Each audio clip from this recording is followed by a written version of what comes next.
Two, one. Here to cover all things crime, politics, and history, we are at the desk.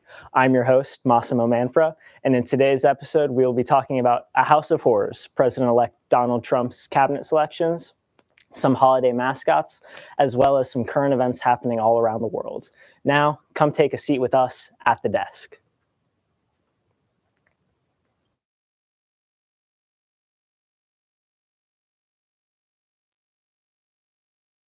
Three, two, one.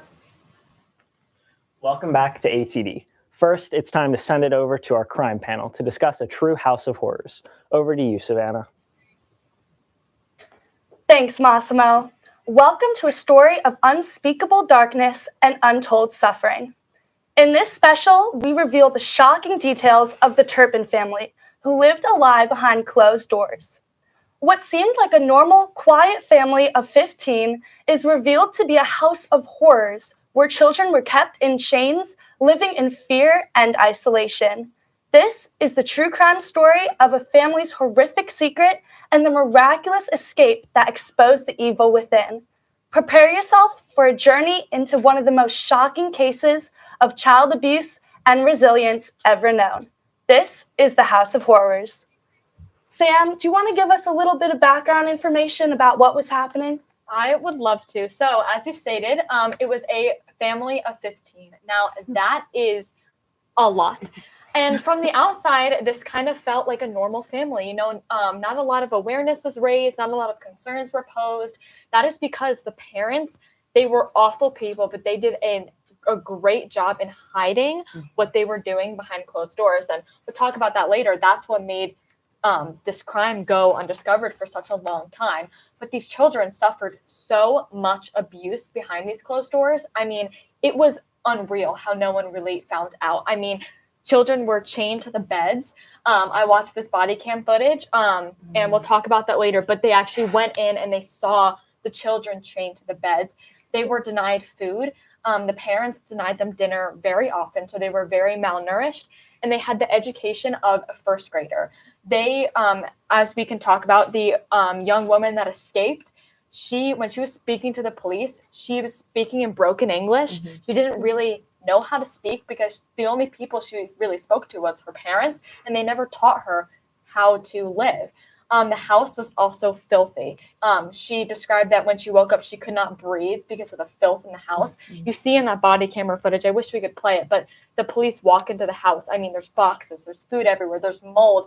It's like a garbage chute in the house. So it really was not a place to raise children, let alone 15 family members in that one house. Is absolutely insane.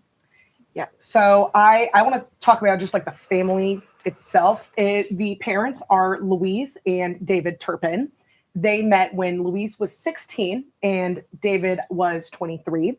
They met in a church back in West Virginia. They ran off with each other, but Louise's family thought it was totally fine because he's an engineer. He worked for Lockheed Martin. He was making really good money. They were like, hey, he's the breadwinner. Why would we complain that our daughter's running off with this guy? They moved around a little bit. They started in Oklahoma, then they're going Texas. By the time they left Texas, they had about 12 children. And keep in mind, living in this house in Texas, it was a somewhat like large trailer. David and Louise would leave these children for days, weeks on end while they were traveling around the country, doing whatever. They had their own apartment. They would only come by maybe once a week to drop off food for a dozen children, make them take care of themselves. And then one day they picked everything up, moved out to California. And that's where all 15 of them lived together up until the brave, I can only describe her as just brave, Jordan Turpin. She was only 17 at the time. Yes, she was only had the education of a first grader. She was able to escape the house, made a phone call to 911. She had never really been outside before. She had never talked to a stranger. She only knew her family. And when the police officer arrived, he's just like, you don't know how to believe somebody like that, saying you don't know what medications are. You don't know what a lot of what we would think basic items are. She doesn't even know what a street sign is. And she was brave enough to leave her house and save her family. And I know you're going to talk a little bit more about how none of this was caught. Crazy. You want to give a little intro to that? Yeah. So the abuse occurred for over a decade. And when people learn about this case, obviously one of the biggest questions they're going to ask is, how did it go undetected for so long? So first off, Louise and David Turpin forced their children to stay awake all night and sleep all day. So therefore, none of the neighbors were really ever seeing them. And majority of the neighbors described them as reclusive. One witness claimed to see them through a window marching inside their house in the middle of the night, which is obviously peculiar. And the Turpins also didn't let their kids go to school. Between the years of 2010 and 2018, David Turpin filed papers with the California Department of Education 8 times, claiming that the children were being homeschooled in the Sandcastle Day School. However, it was later revealed that this was untrue, as most of the children were not educated over a 3rd grade level. This raises concerns about the lack of homeschooling regulations. The state of California only required parents to register with educational authorities. There was no further verification required, and this is how years passed without the Department of Education investigating the existence of the Sandcastle Day School. I think it's important to note that the oldest son actually did attend a local college for a few classes, but Louise Turpin would drive him to the campus, wait outside of his classroom, and immediately drive him home. And this was to reduce any possible interaction with the outside world. Yes, exactly. I think a big reason was how close to their chest the Turpins kept them. But on top of that, I also want to talk a little bit about the law enforcement, and not saying it was completely their fault. Obviously, they were blindsided a ton, but it is important to note. So there were a few incidents over this long period of time where law enforcement was contacted about the family. So for example, in 2013, a neighbor had reported concerns to authorities about the living conditions, and police actually visited the home. They were inside this place. However, when the police visited, there weren't any immediate signs of like a lot of abuse or mistreatment.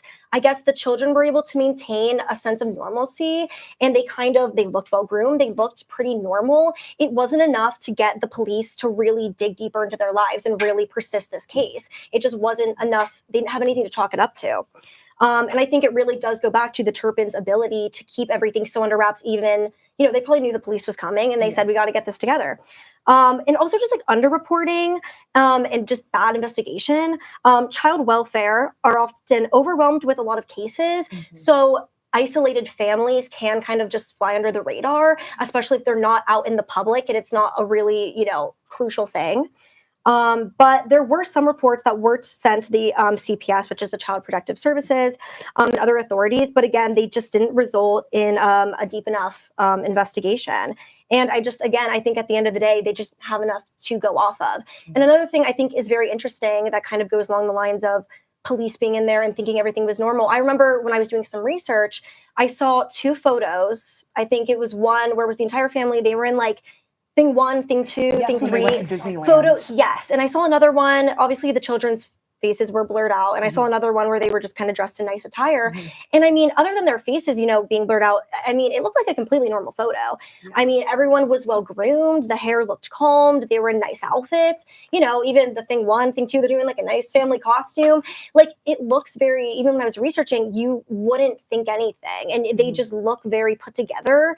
And again, it goes back to the Turpins being able to do such a good job of covering it up and knowing how to strategically keep their family out of the public eye. I mean, they never talked to neighbors. Again, with the education, they didn't go to school and they didn't talk to children. They didn't talk to peers. They didn't have the educators on top of it, which, teachers are, they're kind of trained to look for signs of maybe like abuse or things going wrong at home. And they kept that all shut down. So I want to talk about her escape a little bit first.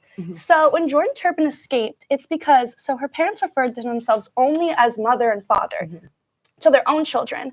And one night she overheard mother talking about how they were going to pack up and move the very next day. And this is when her siblings were still in chains. And she saw this was her last attempt to potentially escape.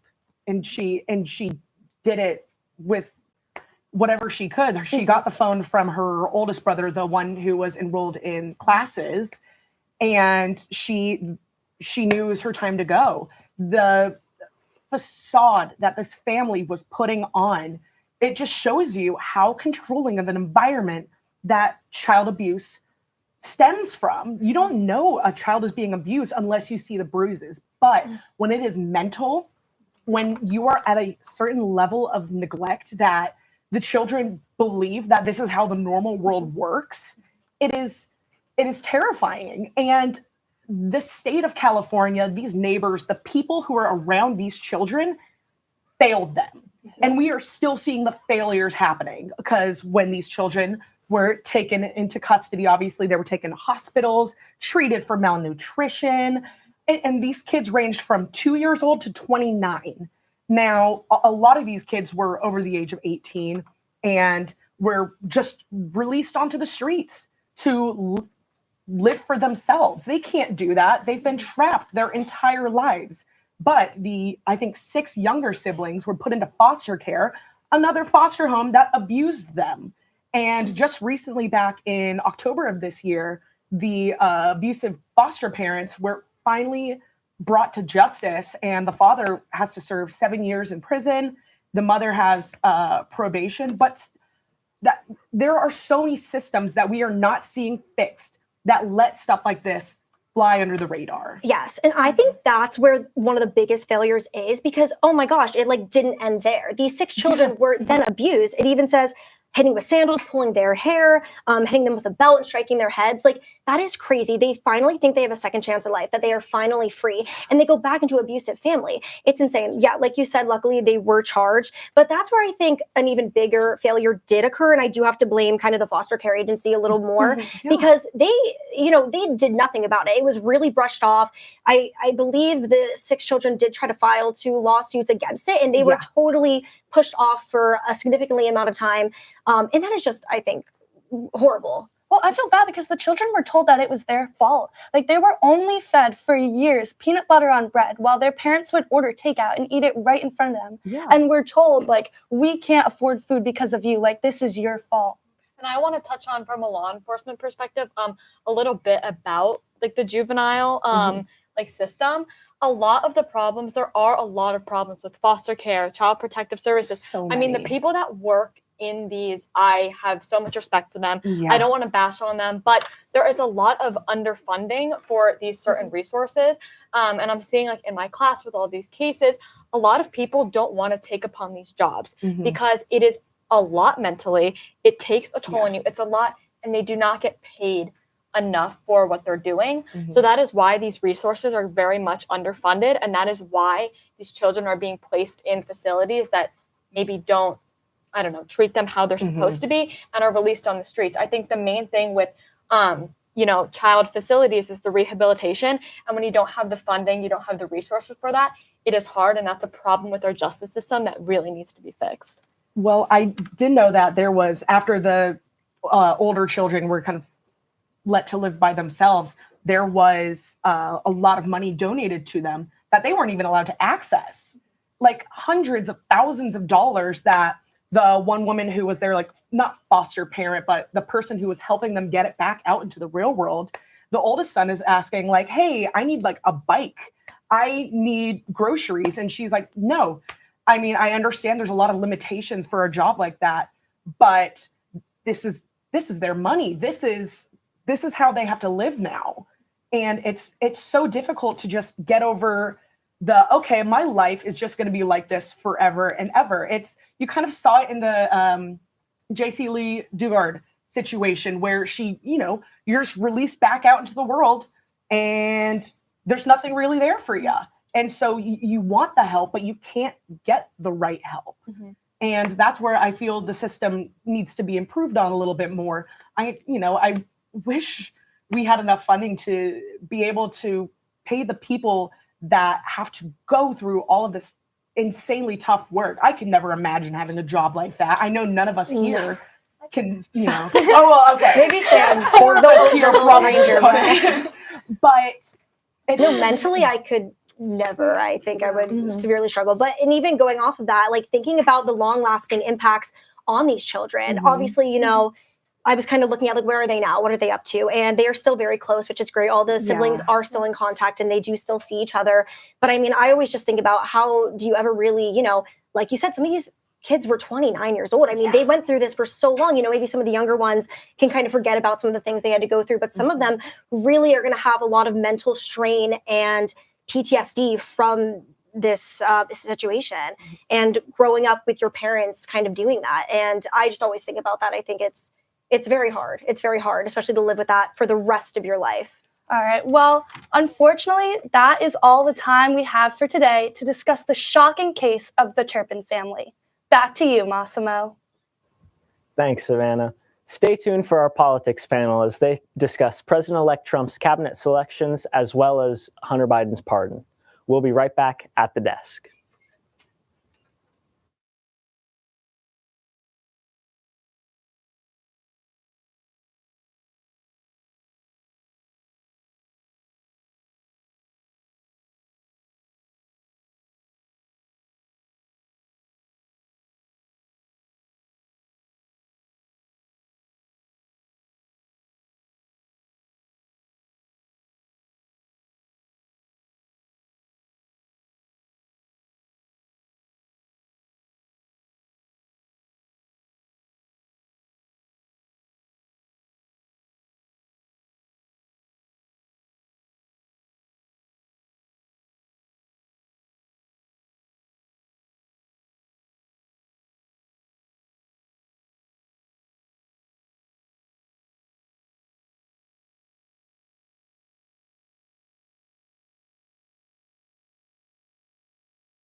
We are once again back at the desk. It's time to send it over to our politics panel to discuss President-elect Donald Trump's cabinet selections and current President Joe Biden pardoning his own son, Hunter Biden.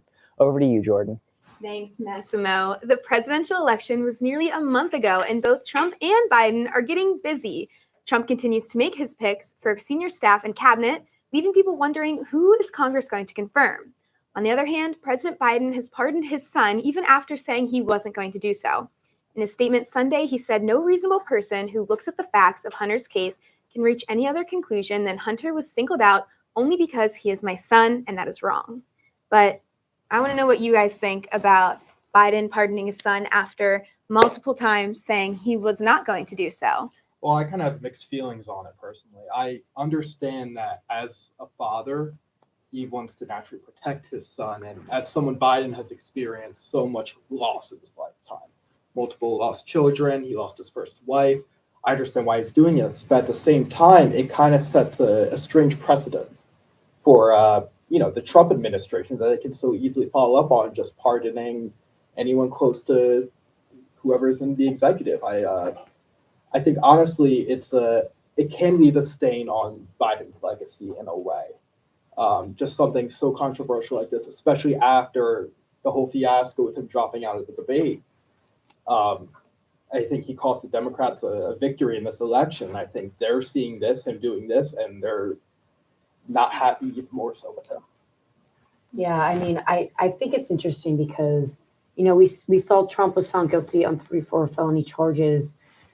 And then right around the time, Hunter was kind of in the mix of his trial. And now we're seeing it all fold out. And immediately what I thought was when I read the article regarding, Biden, almost dismissing his son, I thought they're playing the game, which sounds kind of odd to say. But I kind of feel like at this point, if the president's going to use this for their own sake, might as well, right? I mean, we can argue all day. I mean, I don't know if that's the right way to say it, but I feel like he's playing the game. He's playing the game. He said, okay, now I can, make sure my son isn't getting charged for things that may have been politically charged. Mm-hmm. And if you look into the details of it, I mean, his son, he was convicted of 3 felony charges related to the purchase of the revolver in 2016.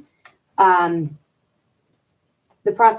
prosecutors argue that he lied on mandatory gun purchases and when he wasn't using drugs, when he was. In any case, that's illegal. I don't think that's allowed. But it's the matter of fact that Biden stepped in and said, was this case brought up because he's my son? Mm-hmm. Yeah, and so I've done a little bit of research. Looks like Biden has actually done a historically low number of pardons for a president. Yes.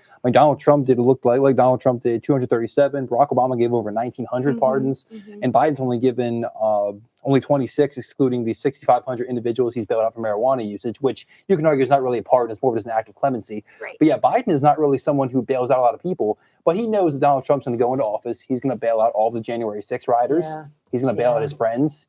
He's going to do things that are in his power, and they've always been in the power of the president.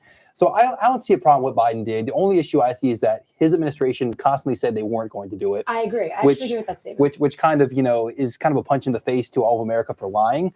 But then again, if I had a son, our president, and he did something like this, I would bail him out too. Because to me, the charges that were against him were serious, but also I definitely think politically motivated, similar to how Trump's charges were. So, you have to be really careful these days, immediately assuming people are guilty when they're a high name political person like this, because you never really know what's real and what's not.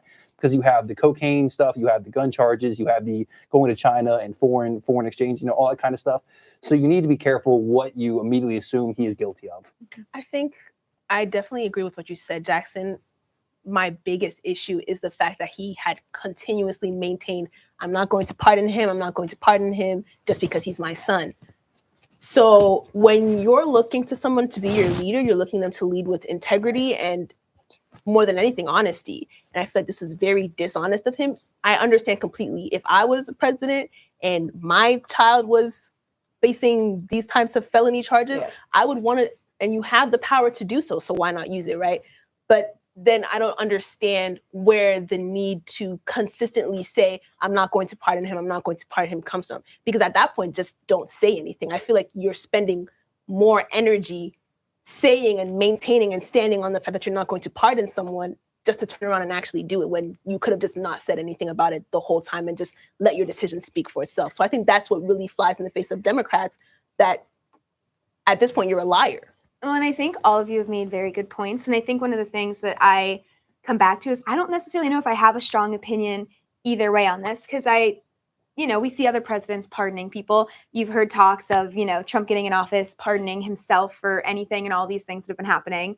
And Biden's not the first to do it, to pardon family members. So it's not like we can hold him to an unfair standard. And I also think, Francie, to your point about how this could be politically motivated, and part of me wonders if maybe that's why, after all these years of Biden saying he wasn't going to pardon his son, he's now deciding he wants to, because from what it sounded like, the repercussions weren't going to be as severe, but with the whole political motivation, and it sounds like it was going to be worse than what they had originally intended. And so in that case, it sounds like Biden came into this saying these charges weren't going to be that severe. Now we're looking at more and larger charges because he's my son and they're trying to get at me. I'm not going to stand for that. One thing I do wonder, though, is if he would have given his son the pardon if he was still running for president. I really wanted to bring that up. I really wanted to say that. I gotten president-elect yes. in this election because he might be the mindset of, I'm not going to be president anymore, ever again, basically. I think that's a great point. I might as well just pardon him now because I will never, ever get the chance to do so again. Joe Biden is very, very upset with the Democratic Party right now. Now, obviously, he was aligned with them all the way from 2020. Yes, yes. He's been, an ally to them up until he was kicked out of the race, essentially. You had high-level Democrats telling him to leave, and then he felt betrayed. Obviously, Kamala Harris replaced him as the presidential nominee. And now he's kind of like, you know what? Screw you. I'm going to get my son out because I have no value to stand on anymore. We've been standing on this, we're not Trump. No one's above the law. He sent out that tweet a while ago saying no one's above the law, talking about Trump, obviously, because Trump is someone who's going to pardon himself and his, January 6th rioters. And now he's like, well, you know what? I have no reputation to protect anymore. I think I did a good job. My vice president lost the presidential election. I'm going to get my son out. He's family. So sometimes you put family over politics, I guess. I think that's a great point. He has 2 months left. Yeah. I mean, at this point, I think he's going to throw everything at the wall and see what sticks. I mean, Democrats for the past 4 years have just been stressing the whole, like you said, that no one is above the law thing when it comes to Donald Trump. It's not hard to see why they're also upset with him for applying the same rule to his own son. Well, the baby's gone, it looks like. One of the things that I thought was very interesting was in the statement and with the whole pardon, it said the pardon covers not only Hunter Biden's convictions in the 2 cases in Delaware and California, but also any other offenses against the United States which he has committed or may have committed or taken part in during the period from January 1st, 2014 to December 1st, 2024. I mean, that's a 10-year time frame. They're covering all of his bases. We call that a premium pardon. That's what I call that. That is a supreme any potential problem, anything he may have been suspected to be in. I mean, they're really covering all their bases. And that really disproves the theory that no one is above the law, because some people are. We got to be honest. Some people are above the law. I mean, presidents really are. The fact that they're able to give out pardons in the first place kind of does show that we here in America do have a government that has more power than some people would like them to, because they are able to just get people that they want out of jail and out of prison sentences. And the wealthy. I mean, it's very true. And we can talk about wealthy now. I mean, we're looking at, there's 5 billionaires that are now on Trump's cabinet. So I think that's pretty interesting to kind of do a deep dive in. Also, there's 8 major Trump donors. There's also 12 of them hosted events at Mar-a-Lago. 17 are associated with Project 2025. Well, and I think it is. You make a good segue here into our next topic, Trump's senior staff picks and cabinet picks. And I think the thing that you really hit very well on here is those picks are the one thing they have in common is Trump loyalists. Yeah. I wanted to say, again, you guys are hitting everything that I want to say. Yes, Trump is someone who values loyalty, and he's going to hire people who have been loyal to him and have been, someone that he doesn't want backstabbers in his campaign or in his administration, which you can have mixed feelings about, because on the one hand, you understand, you want people who are loyal to you, but you also want someone to kind of hold you accountable when you do mess up. There's a difference between backstabbers and people that are kind of trying to protect the guardrails of everything that goes on in the executive branch. Like a lot of the people serving him in his first term went against the things he was saying, would not do some of his orders that he asked them to do, and got booted. And now he's filling his entire staff with loyalists. I also think it's interesting. Let's talk about Project 2025. There was all this show about, oh, Trump doesn't know anything about Project 2025. He's not associated with it at all. They're not have nothing to do with it. The writer of the first chapter is in his cabinet now. I'm so glad you brought that up. 17 people. So glad you brought that now up. within the Trump administration. I feel like that was definitely a tactic to get the more moderate voters on his 100%, side. Because now 100%. that he has the presidency, it's like, okay, well, I can staff whoever I want. Who's going to tell me no? Congress, maybe. Hopefully. Hopefully. We'll see. I was watching a docuseries today, and it's called How to Become a Tyrant. I'm not making any type of statements right now. Don't put that But out here. what Don't they put that on? in One here. thing they What's all going had in on? common is that their closest circles were all yes men. And I think that is very dangerous. I I agree. really hope, I don't know these people personally, obviously, I'm a college student at Penn State, but I really hope that they can bring some form of accountability to him, because if he's staffing his cabinet with just loyalists, like that's very scary. Someone with the power of the president who has nobody to tell him no. He's don't know having a about lot that. of parallels with Andrew Jackson. I don't know if I did some research on that too. And I was actually, as I was reading some articles, there were some people that commented and they were saying that the way that Trump is starting off his cabinet picks is looking a lot like some past presidents we've seen. Well, and I know we talked about some of Trump's cabinet picks, not last week, but the week before. And I think we were saying a lot of the similar things where it's not necessarily about who's going to follow your every order and wish. It should be about who's best suited for the job, who's going to do what's best for the American people, because that's what the job of government is, to do what's best for the American people. And so kind of segueing into some of his picks, I know someone that we did not talk about last time, Pete Hegseth, his pick for defense secretary. I want to get all of your guys' opinions on that decision. Jackson looks very happy. I think he should start. I think, I think the guy is relatively, likable in my opinion, and with what I've seen of him. I don't know too much about him, but I mean, I think that, I know he's a National Guardsman for the Army. He's a Fox News anchor. He's someone who's a good speaker, someone who is pretty confident, does come off as pretty, I don't want to, how do I say it, military. I mean, he comes off as, very, very like authoritative and just someone who could run or be Secretary of Defense. But I think that I see where the critiques are coming in, because he wasn't someone who was directly in the military. He doesn't have as much experience as some other people that Trump could have picked. So yes, he has some. I want to say not any, but he has some. Very minimal, but some. What I will say is though, and I'm just like overall, one of the major things that I go to when I go to like, okay, why did he choose this person? I go right away to their education, which I think is interesting. He did graduate from Princeton University, and then he completed his master's at Harvard in public policy. But going back to your point, he was a contributor on Fox News, and he provided multiple analysis on current events, issues, foreign policy. I just think it's interesting, that connection. I mean, we can talk about connections all day, but I would like to think that if roles were reversed and there was a cabinet pick on the Democratic side from a, let's say, CNN, whoever, I think that would raise some scratching heads. I mean, I personally think he has issues, even given aside from the fact that he was on Fox News. I mean, the other day, a report from the New Yorker magazine just came out, a whistleblower report alleging several accusations of financial mismanagement, drunkenness, sexual misconduct within his positions when he was part of a veterans association. His own mother wrote an email to him. Yeah, this calling one's him pretty disgusting. good. And then she took it back, but the email was, she later on said, oh, no, I didn't mean that. But the email was by his mother that got leaked.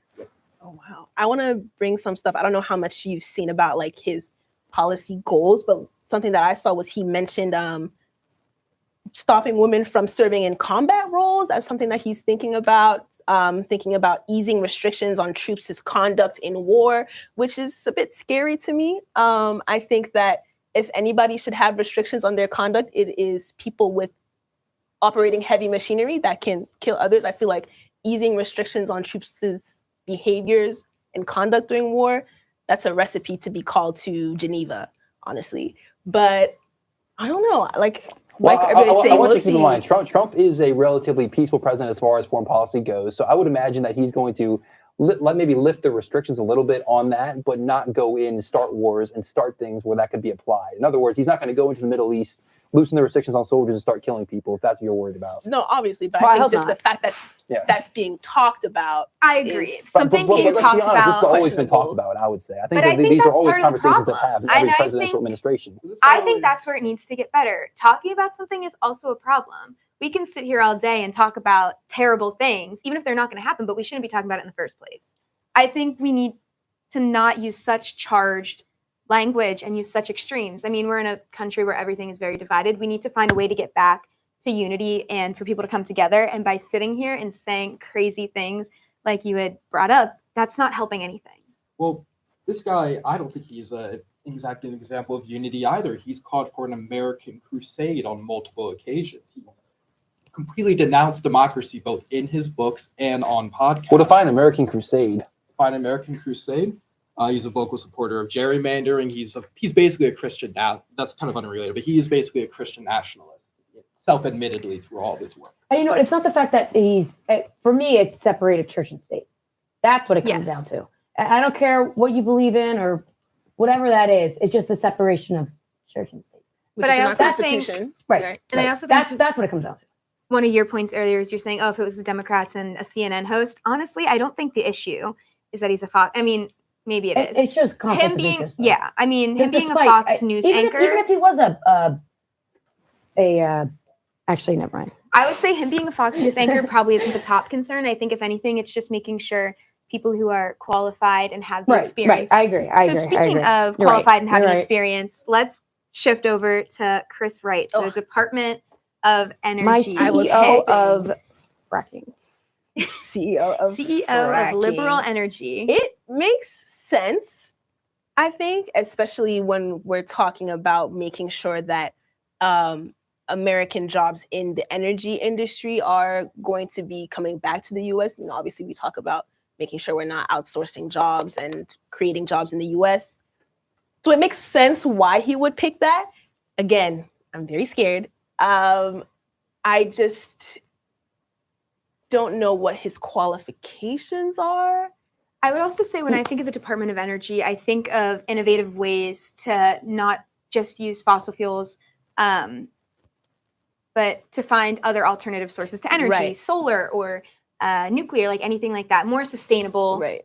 efforts of Very energy. important. And I just think it's very interesting that you have a big oil industry executive being put into a role that, well, and, Right. and I Because have he has here, a vested interest in making sure that fossil fuels are still being produced and still being sold in the US. So it's my fear is that that's going to take away from finding renewable energy resources. And that's why I think this was a bit of a controversial pick. And I would also say he has been, there's a statement where he said, there is no climate crisis and we're not in the midst of an energy transition either. And I think that's just an ignorant statement. Well, half of America does feel that way. We have to be fair to that half. Half? And I'd say about half. You know, climate change need is a the real stats on thing. that. I'm not denying it. And we can't but- deny it. Yeah, you can't deny it. I mean, it is scientifically proven. I think the American people also want affordable energy. They want affordable gas. They want all these things to be affordable, and they don't want to pay, 2-3 times as much to just get rid of fossil fuels. Now, I would like at some point in the future to go away from fossil fuels and find more renewable sources. But the Democrats do have to find a solution, a doable solution to the problem in order to promote it. Is what I would say to that.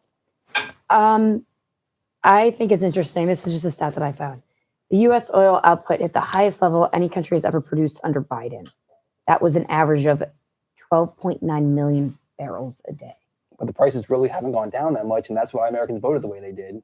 But if the whole point of Chris Wright being in that position, how much is he really going to help with the oil? honestly, I industry? could see him doubling it. He's a big oil CEO. Like, If you think I he's going he to would have double no the problem. amount that's already in? I feel like he would have no problem doing that with the connection he probably has, I mean, right on drill. or at baby, least drill. going. Drill baby drill Boy. was the line, yeah. So if they want to drill more oil, that would hypothetically lower the prices. Now, again, we have to look at the long-term climate effects. We do have to look at that and see what I think exactly that it will needs to be do. an important part. Yes, Making it will be. sure we're keeping track of climate change and that crisis.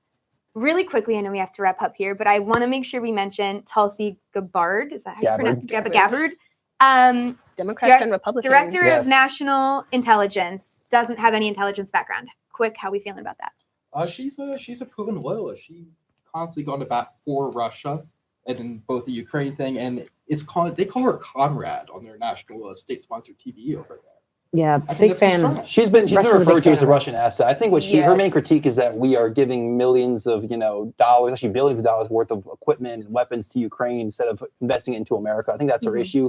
It's not that she wants Russia to win the war, or that she likes Russia. I think it's more so that she just doesn't want American taxpayer money going to fund useless wars. She's a very vocal critic of the military-industrial complex. I think that's her general stance on these issues. I will definitely say some very interesting picks. To see if Congress actually confirms them, we don't know yet, but that's all we have time for. So with 49 days until the presidential election, or the president-elect is sworn into office, it will be interesting to see what Trump's planning and to see the last-ditch efforts from Biden before he's out of office. Back to you, Massimo. Thanks, Jordan. Stay tuned for our history panel, who have embraced the Christmas cheer and will be discussing a few holiday mascots. We'll be right back at the desk.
Ho, ho, ho.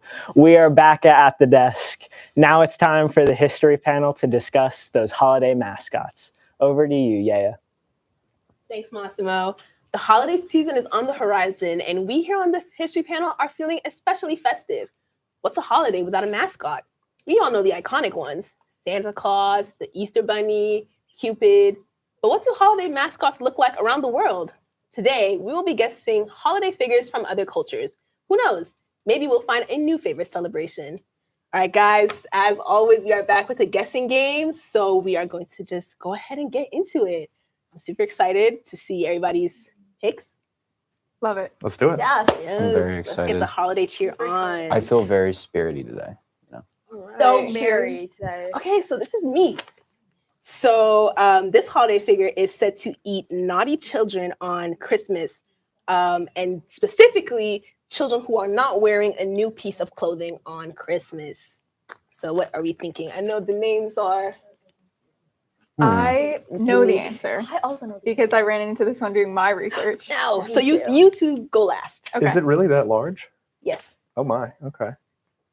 Got to get some new fits. for Seems a little Christmas then. classist, doesn't I it? actually ran into every A little single one of those. classist. Well, actually, so the Really? tradition came from like once you finished your work, Mm. like by the end of the year, if you had finished all your work, then you would get a new, like new clothes New for clothes. before the Could holidays. be a new sock. Could be a new pair of Well, underwear. since we already know what they gave us the answer, yeah, Oh. I ran into it as well. Okay. Yule- So Yule- we can scratch that from scoring. Yule cat. We'll do Yes, that. Yeah, the sure. Yule like we cat, know that. indeed. So the Yule cat was the pet of the Icelandic ogress Grilla, and he likes to eat kids that don't have new pieces of clothing. I wonder if clothes from the thrift shop count, but I don't think they were accounting for that in like first century AD Iceland. So I'll have to go back and ask them some other time. All right, let's get on. Maybe, to the maybe next not. one. I don't know. one. Thrift stores are eternal. You know what I mean? Oh, Right? this one is mine. Oh, Oh wow. Okay. whoa. Okay, got a little beer belly going on. No, yeah. All right, tell us a little bit about this guy, Shay. Well, a little bit about this guy. Greek folklore. So basically, these guys, they like to they live underground and they come up for the 12 days of Christmas and then they disappear on Epiphany. I'll give you more of a backstory once you guys guess, but that is all you're getting for now. Okay. So there's multiple of these? Yeah, there's multiple of these creatures. I wouldn't even want to see okay. one. Yeah, I'm trying to figure out Oh. what name looks the most. Yeah, I mean, Greek. literally just for Yeah, those pretty 12 days of Christmas, they come up to Earth and they wreak havoc on humans. Okay, I'm gonna go with D. Oh, that was. I'm Also not what even I gonna was try it. I'm gonna go with A. I'll go B. Yeah, I'll go D. Brandon, how did you do it? It is A. So these are the Kalikanzaros. They live underground and they saw the trunk of the tree that they believe to hold life so that it will collapse along with the earth.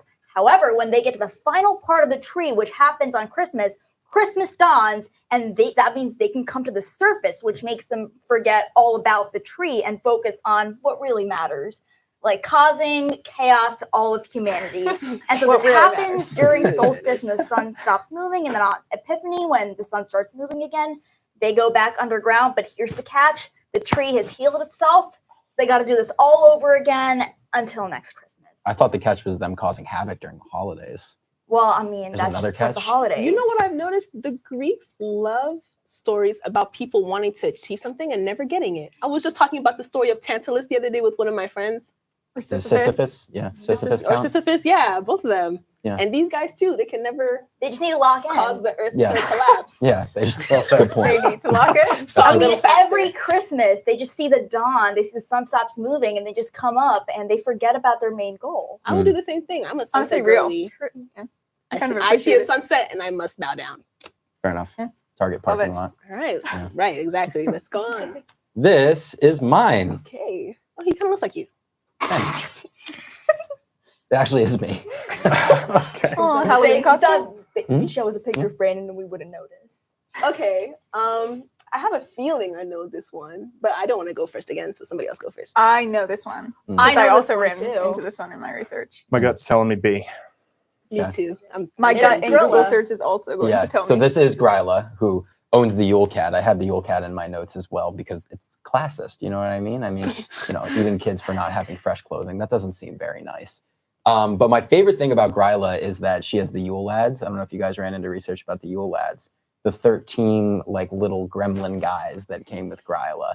Now, like their story goes all the way back to the 1400s, and they used to be very mischievous and evil, and they would do bad sorts of things. But then in 1932, a poem came out called The Yule Lads. It was written by a man named Johann Kotlum, and it kind of recharacterized all of these little Yule lads and gave them all their own names and their own features. So if you guys don't mind and you indulge me, I have them all written down here, and they're very interesting. These are their English translations, by the way. Okay. All 13? All 13. So drum roll, please. Regale us. All right. First, we have Sheepcoat Clod. He harasses sheep. Then we have Gully Hawk. He steals milk. We have Stubby, who's just really short. Pot Scraper, steals pots. Bowl Licker, licks bowls. Door Slammer, likes to make noise. Skier Gobbler, he eats skier, which is like an Icelandic yogurt kind of thing. I don't know. Oh, okay. Like a sheep dish. I don't really know. It's looked kind of nasty in the pictures I was researching, but it's Icelandic yogurt. Let's just call it that. Sausage Swiper, swipe sausages. Window Peeper, he's just creepy. Doorway Sniffer, he uses his nose to find bread all across the house, which is just weird. Meat Hook, who steals meat. And Candle Beggar, who steals candles. All 13 of them. Wow. So And they come on the first 13 days of December. Oh, wow. So on the 13th day of December, your candles are getting stolen. But like on the 5th day of December, your bowls are getting licked. What about today? What about what's December today? 3rd? Yeah, who's coming today? Who do I need to watch out for? Stubby. Oh my god. Yeah. For all the short people out there, we are watching you. That's why Ryan Lowry wasn't on politics panel today. Oh, God. Well, he's safe now. So. That's the guy. All right. Let's Thank you for indulging me on let's this. I just go wanted to to read the all those next names. All right, this one is mine. I know this one. I know this one. You do? I do know this Okay. one. Bobby I think I Yaga know. is my guess. I think I know this one too. I think I ran into him. I'll give you guys a quick description if you wish. Yes, okay, so you do have it. Mm-hmm. This is the post-Soviet and Slavic equivalent of the Western Santa Claus. He instead wears a blue robe, carries a staff, and gives children gifts, not on Christmas, but on New Year's. Yeah. Mm. I think I might go with B. B. Jinx. It is Dead Morose, I believe. Yes, it is. Hmm. Well done, you guys. Yep, so you were correct. This does translate to Grandfather Frost. He's a tall, thin character rather than a short and round one, such as Santa. But yeah, like I said, he gives He gives. he does give, but he gives gifts on New Year's rather than Christmas. Okay. I find it funny that he's blue instead of red because Santa Claus is red because of Coca-Cola, which is capitalism, and he comes from a post-communist country, and he's not red because of the lack of capitalism there. Wow. Wow. Or it could be also actually in Europe, the colors are flipped. So blue is for. No, I just lied. Yeah. No, you're right. See what I'm saying? Yeah. See, I got something up here. You got something Yeah. up there. Let's me go go. next. For you, Let's Brandon. pretend I also have- guessed wrong, but That's that's okay. okay. Yeah. You can't win them all. Okay. Oh, this one's mine. This guy's interesting. Oh, that's Belsnickel. That last option. Yeah. That's Belsnickel. Definitely the Yule Cat. Yeah. But yeah, I'll go with A That looks too. like Father Christmas to me, guys. I don't know. He's got like. This one's yours, Audrey? This one's mine. Can If I you saw a pronounce guy- number D? No, I Letter D? couldn't. That's Okay, not one that's that fine. That's okay. that I actually put as one of my answer choices. Okay. So Yeah, Do we all? I'm gonna go with A. Yeah. we're all Belsnickels. Belsnickels. Yeah. So he is from German tradition. He would visit children alongside Saint Nicholas. So he would dress in rags and patchwork, and sometimes he would wear a mask or blacken his face to look more fearsome. He carries candies and treats for obedient kids and switches and rods for naughty kids. So, and then like in Sounds like a Germany, Rihanna song. people would dress up like an elder in the community who wanted to do something charitable would dress up as Belsnickel around Christmas. And this tradition was actually brought to Pennsylvania Is it? in the 19th century. Yeah. No. Mom and Dad didn't teach me that With one. with the blackening of the face or no? I hope not. I was wondering about that. Yeah. Right. Hey guys, Also, Kind of switches. detail in there. Switches and rods. switches and What also color? rods. It's a little What do you mean by different from switches? coal. Like a whip. Oh, Oh wow. Yeah. interesting. That's Yeah. But that when it was brought to Pennsylvania, it became like a stick. Like people would like That's pretty slap lame. wrists with sticks or whatever. I'm not a fan of Belsnickel. I don't really like him. I wasn't a fan of his Right. Yeah, no, I'm not a fan. This is me. So, disclaimer: this is actually not a Christmassy holiday figure. I wanted to switch it up a little bit, but I will tell you that this figure is celebrated at the first harvest. He's portrayed as a warrior, king, master craftsman, and savior, and has been given the nickname Long Hand or Long Arm in the culture that he is from. Take it away. I like Lou. Or Lou Hugh. Lou? kind of Is like- that what you say? I like Crispin. No, I'll fill it out and I'll say A. All right. So, Brandon, once again, B Wow. is for Brandon Luke. So, he is Yes, it celebrated during the Gaelic holiday Lusana. And he is got the name Long Arm, supposedly or presumably for his skill with the spear. So, he is greatly loved. People love him over there, or they used to. I guess they don't celebrate him anymore. You know how it goes with the old gods. But this festival is traditionally held on the 1st of August, again, to celebrate the first harvest. So I thought that was a fun little guy. It's a spear. Oh, Yeah, nice. see, he has a spear right I there. see that. Oh, what do you Good know? for him. All right. Good for Lou. Props on. Love him. I like His Lou. boots are snazzy. Yeah, Boots he's are like snazzy. dripped out completely. Okay. Ooh, I think Harry I know. Potter. Oh, I know who this is. Okay. I think I know who this is. I think I know. That was not. I don't know who this is, so I am going to go with Befana. I'm going to go with B. You know, with B? I'm going Befana as well. Well, That's yeah, me as well. Bafana. Well, you guys are all correct. It is Bafana, so she's kind Except for of. Jamie. Jamie was not. She's an Italian witch. She's kind of similar to Santa Claus, but you know, she gives all the good children toys and candy or fruit, and all the bad children get coal or dark candy or onions and garlic. So there's like a couple of different legends like pertaining to this, but one of the most commonly agreed upon legends is that she was approached by the biblical three kings a couple of days before the birth of the infant Jesus, and they asked her for directions, and as they had seen the star in the sky, but she did not know where it is. But you know, now, and they actually invited her to join them on their journey to look for him, but she declined. And then she had a change of heart. So legend has it that to this day, she is still actively searching for the infant Jesus. And that's why she visits on the night before Epiphany on January 5th. She visits all the houses in Italy that have children in them, and she gives them all gifts. Now, are they good gifts? You know, some of them get cold, but Listen, I'm gonna say, me personally, as somebody that spends a lot of time in the kitchen, I would greatly appreciate some free onions and garlic. I was going to say, it's like aromatic sort of punishments. but Yeah. would a kid appreciate that? I guess not. That's true.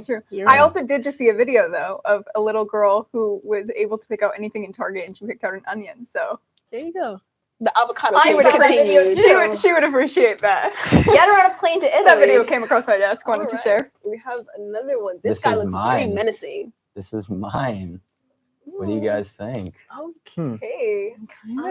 This is Finnish, by the way. I will say Finnish. that. I'm gonna go with A. Oh, I like Okay. A too. I like It A looks too. I was gonna go right. with C, but Bjornsson, that just sounds too made up. Like that sounds like an IKEA piece of IKEA. I don't think it's possible that I can win, so I'll go for C for the culture. You know Helsinki. It is- that's it A. is- It is Joulupuki. And Joulupuki, I picked Joulupuki just because of the tradition that still lives today with him. People dress up like goats in Finland and around Christmas time. Like they have like dress up as anthropomorphic goats. And I saw a picture of it. And obviously I didn't include it because it's disturbing and very scary looking. But like the name Joulupuki translates directly to Yule goat, which is why he's pictured with a goat. He's actually not a goat. He's just a man. He's the guy riding the goat. But his name translates to Yule goat in like the ancient tongues over there. So I just thought it was really cool to look at. He's like Santa, basically. He comes around Christmas time. He's Finnish Santa. And instead of coming down the chimney, he actually knocks on the front door, which I thought was awesome. What a polite house guest. Yeah. I Wow. know. And he nice keeps guy. he rides a goat sometimes. In Yeah. some, interpretations of the tale, he rides the goat. So, Yeah. instead of a sleigh with reindeer, he rides a goat and knocks on the Yeah, front humble door all man. politely. And his nickname is actually Pookie. So, Is it actually? I love that. Love that. Yeah. Pookie is a term that is timeless. Mm. And transcends culture, but unfortunately, that is all the time we have for today, for real this time. No matter what part of the world you are from, there is always something to celebrate. Love, light, those who have passed on. Humankind loves having something to look forward to. But instead of waiting for the next holiday, find a way to celebrate yourself today. We hope you enjoyed today's segment. Back to you, Massimo.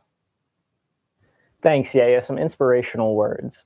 Stay tuned for a segment that covers politics from across the world. We'll be right back.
We are back at the desk. It's now time to send it over to Julia and Lauren to talk about major events happening all over the world. Over to you guys. Thanks, Massimo. Welcome to International Politics. I'm Julia Pruitt. And I'm Lauren Perry. And today we'll be breaking down the latest developments and their implications for countries around the world. 3 Americans, Kylie, Mark Swidon, and John Leung, have been released from detention in China and are returning to the U.S. Lee, from Long Island, was sentenced to 10 years in 2018 on espionage charges his family disputes. Swidon, a Texas businessman, was detained since 2012 and sentenced to death for drug-related charges lacking evidence. Leung, a Hong Kong resident, was sentenced to life in 2021 for espionage. The release follows diplomatic efforts by the Biden administration and comes after previous prisoner exchanges with China. South Korean President Yoon has reversed the martial law order just hours after he issued a decree. The decision was unanimously blocked by South Korean lawmakers earlier today. This caused backlash from legislators across the political spectrum. Yoon first called for a martial law on grounds of blocking, quote, anti-state forces in reference to his opposition. Following the reversal, the value of the Korean won rose slightly after a 2-year low. Vanuatu has asked the International Court of Justice to recognize the harmful effects of climate change and clarify what countries are legally required to do about it. During a 2-week hearing, Vanuatu was the first among over 100 nations and organizations to present its views, stressing the urgent need for a legal approach to combat climate change. The court's advisory opinion, expected in 2025, could significantly influence climate-related lawsuits around the world. While these opinions are not legally binding, they can still have a major impact on legal cases in various countries. The hearings followed dissatisfaction with the results of the recent COP29 summit and include statements from major greenhouse gas emitters like China and the United States.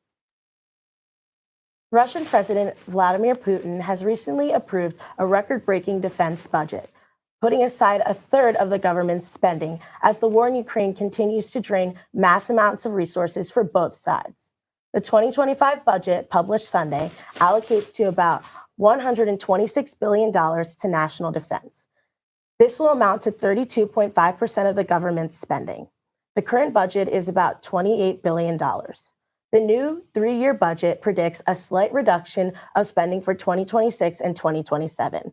Lawmakers in both houses of Russian parliament have approved this budget. We hope you enjoyed your look into some interesting and important events from around the globe. It is always good to look at politics not just from the United States perspective, but from the eyes of other nations. Once again, I'm Lauren Perry, joined by Julia Pruitt. And we've enjoyed bringing you another edition of At the Desk International. Back to you, Massimo. Thanks, Julia and Lauren. Sadly, that is all the time we have for today. In the meantime, stay up to date with ATD on our social medias at PSU at the Desk. And let us know what you would like us to cover next. I'm Massimo Manfra, and we'll see you back at the desk next week for our final show of season 2.